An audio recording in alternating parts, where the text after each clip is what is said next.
როგორ ხართ, ჩემო ექსპერიმენტერებო? დღეს მოგყვებით ისტორიაც, რომელიც ცხენებზე, ველურ დასავლეთსა და დრამაზე მეტად ცხენის სიარულზე არის დაფუძნებული. დიახ, სწორედ მიხვდით. თამაშზე, რომელზეც მე ვსაუბრობ, ეს არის Red Dead Redemption 2. თუ გინდათ ველურ დასავლეთში გახდე ქუდიანი გმირი და თან ცხენის მეგობარი, ეს ვიდეო შენთვისაა და არ ნერვიულო, შენი ცხენი ყოველთვის გზაზე დგას. სანამ დათვი არ გამოჩხლა სიუჟეტი, მეგობრებო. ახლა რაზეა ეს თამაში? მთავარი გმირი ართურ მორგანი, ველური დასავლეთის ძველი სკოლა, ბიჭი, რომელიც ბანდაში და მთელი დღე ბანკის გაძარცვას, კანონიერი ბიჭების შესვლას და რა თქმა უნდა ცხენზე ჯდომას ატარებს. ბანდა, რომელიც ხარ ჰოლანდის ოჯახია, ოღონდ ისეთი ოჯახი, სადაც დედაც უთხასიათზეა, მამა კი ფიქრობს, რომ გენიოსი ხარ. ჰოლანდი ეს ბოლო საქმეა და მე 60-ში ვიცხოვრობთ. მე რა ვიცი ხა 60-ის რა გითხათ, მაგრამ არც ერთი 60 არ გამოჩნდა, მაგრამ უამრავი პოლიციელი კი გამოხვა თამად. მართალია მთელი ბანდა ძარცვის მოყვარული ბანდიტების ჯგუფია, მაგრამ ამ ხალხთან თავს ისე გრძნობ, თითქოს 10 სეზონიანი სერიალს უყურებ და ახლა ყველა გმირი შენი საუკეთესო მეგობარია. მოდით ახლა მეგობრებო გადავიდეთ პერსონაჟებზე. ეს არის თამაში, სადაც ძალიან ბევრი მაგარი პერსონაჟია, მაგრამ მოდი ჩვენ რამოდენიმეზე ვისაუბროთ. თამაშის პერსონაჟები ისეთია, რომ ზოგჯერ შენც მათ ბანდაში გინდა გაერთიანება და მათთან გაწევრიანდე, როგორც გინდათ შეიფიქრეთ. დაჩ ვანდერლინდი თავიდან ისაა, ვინც ყველა პრობლემას ჰალანის გარეშე აგვარებს, ანუ თავის ბანდის გარეშე.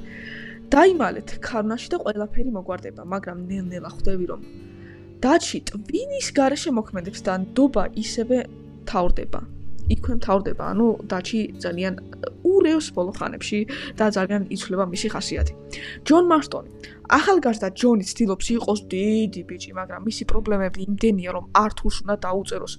დახმარება მჭირდება არტურის. სხვანაირად ჯონი თავის საქმეს ვერ მოაგვარებს.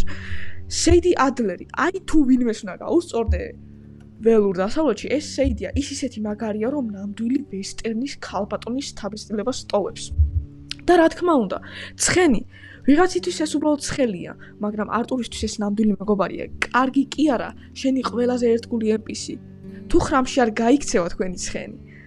ასევე მოდი ვისაუბროთ თამაშის სამყაროზე, ბუნება და ასე შემდეგ. ახლა სამყაროზე ვილაპარაკოთ. Red Dead Redemption 2-ის სამყარო ისეთი ლამაზია, რომ Google Maps-ზე შემოგხვდება და იფიქრებ, აქ გინდა ცხოვრება. დღე შეგიძლია ძროხების მომვლელი ფერმერი ან უბრალოდ დათვი გააღიზიანო და მერე მისგან ჭკუის სწავლა მიიღო. ქალები პატარა ბარები, სადაც ხვდები, რომ ვისკის ერთი ჭიქა ვისკის ბოთლის ფასია. არ დავიწყო სროლა, ვფიქრობ, იმიტომ რომ რა არის? რატო არის ერთი ჭიქა ერთი ბოთლის ფასი?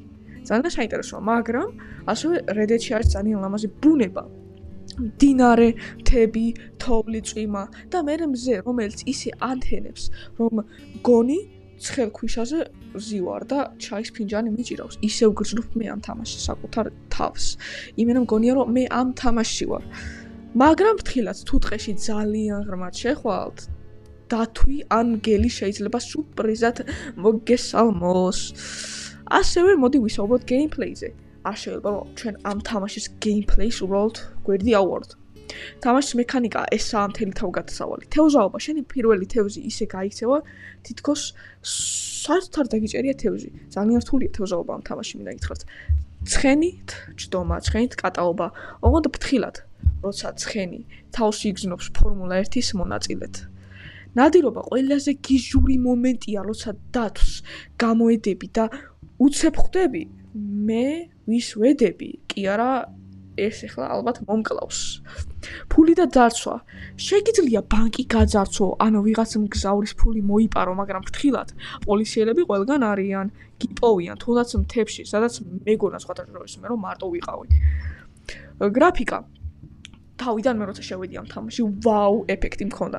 ამ თამაშის გრაფიკა ისეთია, რომ ეკრანზე ეკრანის მწვენვად გჭირდება. ანუ როგორ აკიხსნათ. ეკრანზე შეგიძლია დადგე, აი ესე ორი თავად შეხვიდე ეკრანში და ისე უყურო ამ თამაში, ისეთი გრაფიკა აქვს. თოვლი, ვაიმე, ეს თოვლი ისეთია, რომ ეკრანზე ისე ჩანს, გეგონება სულ ქათქათა, აი სულ.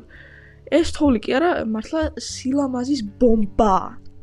მზე ისეთი ლამაზია, რომ არტური შუა ბრძოლაში გაჩერდება და უბრალოდ მზის ჩასვლას უყურებს. მე პირადად ყოველთვის ესე ვარ ხოლმე. თუ მდინარეში ჩავარდები არაუშავს, იმდენად რეალისტურია, რომ გონია ართური იქვე დაიბანს. მუსიკა და ხმები. მუსიკა ესაა Cowboy Spotify. ხმა ყოველი პისტოლეტის გასროლისა ისე ჟღერს თითქოს სროლის მაგვრად შენი ძველი ტელევიზორის დინამიკები აფეთქდა. მაგრამ ველური დასავლეთის პერსონაჟები მაინც ისე ქმნიან ატმოსფეროს, გინდა თუ არა შენს თამაშის ბოლოს არტურის ტალღაზე გადახვალ და ჩუმად იტყვი მე კაცი ვარ, იმიტომ რომ არტური კაცია. დასკვნა. მინდა გითხრათ ამ თამაშის დასკვნა. მოკლედ, Red Dead Redemption 2 არ არის მხოლოდ თამაში, არამედ ველური დასავლეთის ვირტუალური მოგზაურობაა. სადაც ხარ თქვენით არტურ მორგანი გახდე.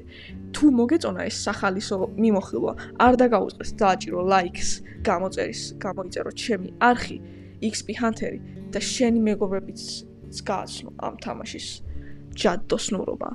და თუ გინდათ შემდეგ ვიდეოში God of War Ragnarok-ის ვიდეო, ანუ მივიღოთ God of War Ragnarok-ი, მითხარი, დაალაიქე და გამოიწერე არხი და შემდეგ ვიდეოში მე ძალიან მალე დავუბრუნდები God of War-ის მიმოხილვით.